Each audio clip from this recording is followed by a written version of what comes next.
ଯେତେବେଳେ ଅନେଶତକୁ ମୁକାବିଲା କରୁଛୁ ଏଗୁଡ଼ାକ ମାମୁଲି ଭଳିଆ ଆମକୁ ଲାଗେ।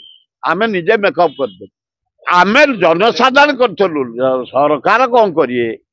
ଆମେ ଯୋଉମାନେ ଇଞ୍ଜର୍ଡ ହେଇଥିଲେ ଟ୍ରିଟମେଣ୍ଟ କରେଇଥିଲୁ, ଖାଦ୍ୟ ରୋଷେଇ କରି ଦେଇଥିଲୁ, ମୁକାବିଲା କରିଥିଲୁ, ପିଇବା ପାଣି ଯୋଗେଇଥିଲୁ। ଇଏ କିଛି ହବନି। ମହାବାତ୍ୟାରେ ଆମେ ମୁକାବିଲା କରିଛୁ। 200 ବର୍ଷ ଭିତରେ ଏମିତି ମହାବାତ୍ୟା କେବେ ହେଇନଥିଲା। ହାରାହାରି 1300 ଲୋକ ମରିଥିଲେ, 4-5 ହଜାର ଲୋକ ଇଞ୍ଜର୍ଡ ହେଇଥିଲେ।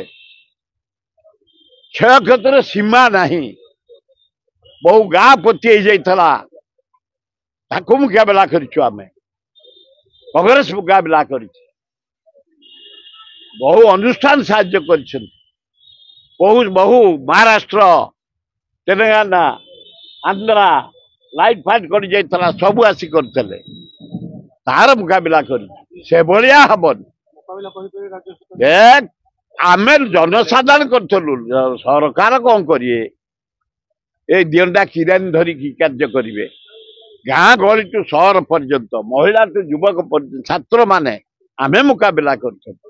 ଶବଦାହ କରିଥିଲୁ। ଆମେ ଯୋଉମାନେ ମରିଯାଇଥିଲେ, ଆମେ ଯୋଉମାନେ ଇଞ୍ଜର୍ଡ ହେଇଥିଲେ ଟ୍ରିଟମେଣ୍ଟ କରେଇଥିଲୁ, ଖାଦ୍ୟ ରୋଷେଇ କରି ଦେଇଥିଲୁ, ମୁକାବିଲା କରିଥିଲୁ, ପିଇବା ପାଣି ଯୋଗେଇଥିଲୁ।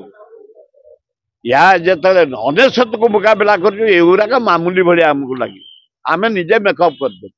ଗାଁ ଗହଳି ଯୁବକ ମାନେ, ମା ଭଉଣୀ ମାନେ, ଛାତ୍ର ମାନେ ଏକଦମ ସଜାଗ। ବିପଦର ସାଥୀ ଆମେ ଲୋକଙ୍କର।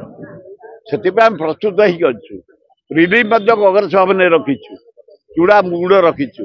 ନିହାତି ଯଦି କିଛି ବିପଦ ହବ ଚୁଡ଼ା ଗୁଡ଼ ଫାଡକି ନେଇ ପହଞ୍ଚେଇବୁ। ଭକ୍ତ ଦାସକୁ ଧନ୍ୟବାଦ। ଆଜି ଥୁଆ ହେଇଛି, ଭକ୍ତ ଦାସ ଦେଇଛନ୍ତି।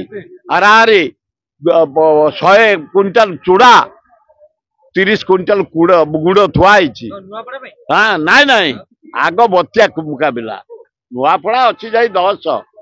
ଏଇ ଦିନେ 2 ଦିନ ଭିତରେ 27, 28, 29 ଯୋଉ ବାତ୍ୟା ଆସିବ ତାର ମୁକାବିଲା କରିବା ପାଇଁ ଆମେ ପ୍ରସ୍ତୁତ ଅଛୁ।